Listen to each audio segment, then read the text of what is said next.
बिस्मिल्लाहिर्रहमानिर्रहीम। Dear students, अस्सलामु अलैकुम। लास्ट लेक्चर में हमने सुबह आज़ादी हेडिंग तक पढ़ा था और हमने देखा था स्टेप बाय स्टेप जो स्ट्रगल्स की क़ायद आज़म ने, मुसलमान रहनुमाओं ने, गोलमेज कॉन्फ्रेंसेस हुई, बड़ा स्टेप बाय आपने इसको देखा था।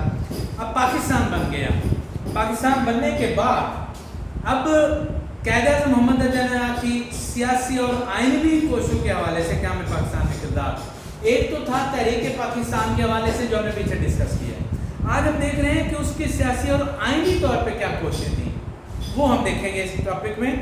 तो ये स्टार इसमें दिए हुए हैं, बेसिकली बड़े इंपॉर्टेंट पॉइंट्स हैं। लॉन्ग क्वेश्चन है, लर्न तो करना है, लेकिन मैं कोशिश करता हूँ हर पॉइंट को आपको अंडरस्टैंड करते जाएं। पहला पॉइंट है क़ायद आज़म मोहम्मद अली जिन्ना रहमतुल्लाह 25 दिसंबर 1876 को कराची में पैदा हुए। यानी आज हम सिर्फ क़ायद आज़म को लेकर चलेंगे। पीछे भी जो हमने स्टेप वाइज डिस्कशन की है उसमें दूसरे लीडर्स हैं, रहनुमा हैं, सियासी पार्टियां हैं, सियासी जमातें हैं, उसमें अंग्रेज़ हैं, बरतानिया है, हिंदुस्तानी है, हिंदुस्तानी पार्टी, वो सारी जो हो रहा था कश्मकश तहरीक में वो था। हम आज के टॉपिक में देखेंगे कि सिर्फ क़ायद आज़म ने उन्होंने कितना कुछ किया। तो 1876 को पैदा हुए, 25 दिसंबर को। सियासत में आपकी दिलचस्पी उस वक्त शुरू हुई जब आप इंग्लिस्तान में थे। आप पहले कांग्रेस में शामिल हुए। उस वक्त दो हिंदू मुसलमान इत्तेहाद के ज़बरदस्त हामी थे। वो कहते थे हिंदू और मुसलमान मिलकर रहें, अंग्रेज से निजात हासिल करें। आपको हिंदू मुस्लिम इत्तेहाद का सफीर भी कहा जाता रहा। 1909 में हिंदुस्तान में मिंटो मार्ले इस्लाहत हुई तो वायसराय हिंद के कौंसिल के अरकान की तादाद 16 से बढ़कर 28 कर दी गई। बम्बई के मुसलमानों ने इसके लिए क़ायद आज़म को अपना नुमाइंदा मुंतखब कर लिया। 1913 में मुस्लिम लीग में आप शामिल हुए और मुस्लिम लीग ने उनके कहने पर अपने दस्तूर में तरमीम करते हुए हुकूमत खुद इख्तियारी को अपना मकसद हयात बनाया। आपकी मुदब्बिराना सियासत ने बरतानवी राज की जड़ें हिलाकर रख दी। कांग्रेस की मुस्लिम दुश्मन पॉलिसियों के बाद 1920 में कांग्रेस छोड़ दी। यानी अब हम ये देख रहे हैं कि क़ायद आज़म किस तरह आगे मूव करके गए। दिसंबर 1916 में मुस्लिम लीग और कांग्रेस लखनऊ में एक साथ अपने सालाना जलसा करने पर रजामंद हो गई। मुस्लिम लीग के इजलास की सदारत क़ायद आज़म मोहम्मद अली जिन्ना ने की। उन्होंने अपने खुतबे में फरमाया, हम कोई इनाम या रियायत नहीं चाहते और ना ही किसी मिजाजी सलूक के आरज़ूमंद हैं। इस मकाम पर दोनों सियासी जमातों ने एक तारीखी मुआहदा किया जिसे मिसाक के लखनऊ कहते हैं और इस मकाम पर उन्होंने हिंदू मुस्लिम इत्तेहाद के सफीर का लक़ब दिया गया। ये जो क़ायद आज़म थे इनको हिंदू मुस्लिम इत्तेहाद के सफीर से नवाजा गया क्योंकि इन्होंने उस वक्त तक उन दोनों के लिए मिलकर काम किया था। नेक्स्ट पॉइंट है हमारे पास 1919 में बरतानिया हुकूमत ने जब रूलेट एक्ट मंजूर किया तो उसके तहत हुकूमत को वारंट और मुकदमा चलाए बगैर गिरफ्तारी का इख्तियार दे दिया गया। इस कानून के तहत मुलज़म को सफाई का मौका दिए बगैर खुफिया मुकदमा चलाया जा सकता था। क़ायद आज़म ने इस मुसव्वदे कानून की मुखालफत की और उसे गैरानी करार दिया। एहतजाजन उन्होंने वायसराय हिंद कौंसिल से इस्तीफा दे दिया। इस मौके पर उन्होंने फरमाया, मैं महसूस करता हूँ कि जो हुकूमत ज़माने अमन में ऐसे कानून को मंजूर करती है वो महज़ब हुकूमत कहलाने का कोई हक नहीं रखती।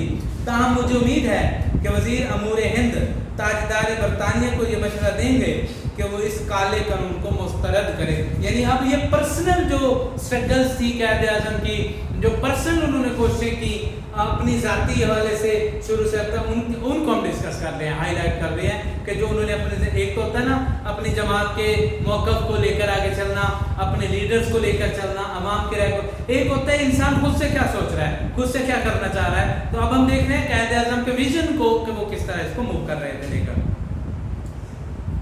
1929 में क़ायद आज़म ने अपने मशहूर चौतमकात पेश किए। तीन गोलमेज कॉन्फ्रेंसें हुई 1930 से 32 तक लंदन में हुई। क़ायद आज़म ने पहली दो कॉन्फ्रेंसों में शिरकत की, ये कॉन्फ्रेंसें नाकाम हुई। हुकूमत बरतानिया ने गवर्नमेंट ऑफ इंडिया एक्ट 1935 मंजूर किया मगर कांग्रेस और मुस्लिम लीग दोनों जमातों ने ही इसे नापसंद किया। ताहम इसको सूबाई हिस्से को क़ायद आज़म की तहरीक पर कबूल कर लिया गया। 1936 से 37 के आम इंतखाबात में दोनों जमातों ने हिस्सा लिया। 1934 में क़ायद आज़म ने अलामा इकबाल और दूसरे सरकर्दा मुस्लिम लीगी रहनुमाओं के कहने पर इंग्लिस्तान से वापस आ गए और उनको मुस्लिम लीग की सदारत सौंप दी गई। आपने दिन रात एक करके मुसलमानों को इसके परचम तले जमा किया।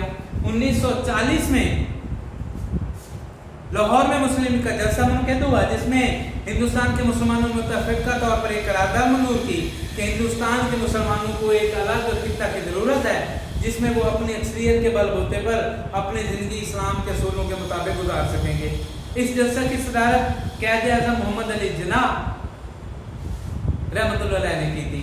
अब यहाँ तक 1940 तक हम पहुँच गए कि क़ायद-ए-आज़म ने किस तरह स्ट्रगल करके 1940 से ज़्यादा। अब नेक्स्ट है 1942 और 46 के इंतखाबात में शानदार कामयाबी हासिल करके अंग्रेज़ों और हिंदू पर वाज़ेह किया कि मुसलमानों की वह नुमाइंदा जमात मुस्लिम लीग है, पूरे हिंदुस्तान के मुसलमानों की नुमाइंदगी कर रही है। इन इंतखाबात में आपकी क़यादत में मुस्लिम लीग ने मरकज़ में 100% और सूबाई असम्बलियों में 90% हासिल कर ली कामयाबी।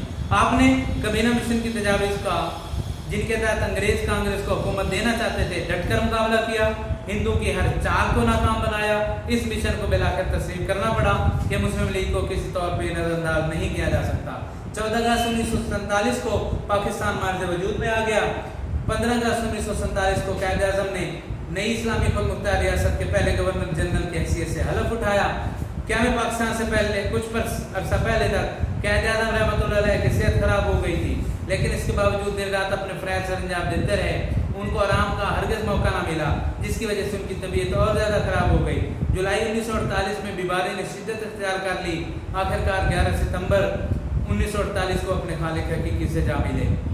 1948 में पहली अरब इसराइल जंग हुई और 1948 में ही एक हिंदू इंतहा पसंद के हाथों गांधी जी का भी कत्ल हुआ। अब हमने पहले देखा कि क़ायद-ए-आज़म ने लीडर्स के साथ मिलकर पाकिस्तान बनाने तक क्या स्ट्रगल की, फिर उनके हमने ज़ाती स्ट्रगल देखी, उनके पैदा होने से उनके वफात तक की कि किस सन में क्या उन्होंने इक़दाम किए, किस सन में उन्होंने किस तरह मूवमेंट्स को जारी रखा। अब पाकिस्तान बनने के बाद आइन की तैयारी का प्रॉब्लम था कि पाकिस्तान का अपना कानून चाहिए, आइन की तैयारी चाहिए। तो इस हेडिंग पे आते हैं, पेज नंबर 31 की हमारी लास्ट हेडिंग है, पाकिस्तान का आगाज़ ही में आइन साजी की मुश्किलात से दोचार होना पड़ा। क्या हमें पाकिस्तान के वक्त हुकूमत मुल्क को चलाने के लिए कोई आइन मौजूद न था, लिहाजा गवर्नमेंट ऑफ इंडिया एक्ट 1935 को ही फौरी तौर पर तरमीम के साथ अपना लिया गया। चूँकि ये आइन नई मुमलिकत के तकाज़ों और उमंगों के मुताबिक ना था, इसके लिए इसकी जगह कौमी असासात से आइन बनाया गया, जिसके तहत वफाकी निज़ाम राइज किया गया। 10 अगस्त 1947 को अबूरी आइन के तहत आइन साज असम्बली का इजलास बुलाया गया कि असम्बली आइन साजी के अलावा मरकज़ी पार्लियामेंट का किरदार भी अदा कर रही थी। ये है हमारे टॉपिक्स जो हमने इन 2 लेक्चर्स में देखे। अगला हमारा जो टॉपिक है वो है इब्तदाई मसाइल। वो बहुत लॉन्ग हमारा टॉपिक है, आई थिंक उसको हमें नेक्स्ट लेक्चर पे ऐड करना चाहिए। कुछ चीज़ें मैं आपको इसमें डिस्कस करना चाहूँगा कि आपकी ये जो न्यू बुक है आपके मुल्तान में तो कम से कम हर बुक सेंटर पर मौजूद है। कोई भी स्टूडेंट ये ना कहे कि हमारे पास बुक्स नहीं है। आपको ये आपके स्कूल के करीब 2-3 बुक सेंटर्स हैं, वहाँ पर ये किताब अवेलेबल है। मार्केट में हर बुक सेंटर पर आप पाकिस्तान स्टडी न्यू बुक जो है वो अवेलेबल है। ये जितने लेक्चर्स हो रहे हैं ये न्यू बुक के मुताबिक हैं। न्यू बुक में चैप्टर 2 और 3 कंबाइन कर दिया गया है, एक चैप्टर कम कर दिया गया है, थोड़ा सा डाटा के अंदर चेंजिंग है, हेडिंग्स के अंदर चेंजिंग्स हैं, पॉइंट्स को डिफरेंट अंदाज से एक्सप्लेन किया गया है और डायग्राम डिफरेंट हैं। उसके अलावा दूसरी चीज़ ये कि आपका जो पेपर होगा बोर्ड का भी स्कूल की तरफ से जो टेस्ट होगा वो भी न्यू बुक से अब डिज़ाइन होंगे। तो तमाम स्टूडेंट्स न्यू बुक्स जो है वो अरेंज करें और इसके नोट्स जो है वो अभी प्रोसेस में हैं, वो कंप्लीट होने पर इंशाल्लाह आपको इन्फॉर्म कर दिया जाएगा। तो आज की आप डायरी ज़रा नोट कीजिए। ये जो क़ायद-ए-आज़म का आपको मैंने लास्ट टॉपिक बताया है, क़ायद-ए-आज़म मोहम्मद अली जिन्ना की सियासी और आइनी कोशिशें, पेज नंबर आपकी बुक का है 29। यहाँ से ये स्टार्ट हो रहा है 31। ये 3 पेज हैं और ये लॉन्ग क्वेश्चन है और वेरी इंपॉर्टेंट है बोर्ड पे पॉइंट ऑफ व्यू से भी और टेस्ट पॉइंट ऑफ व्यू से भी।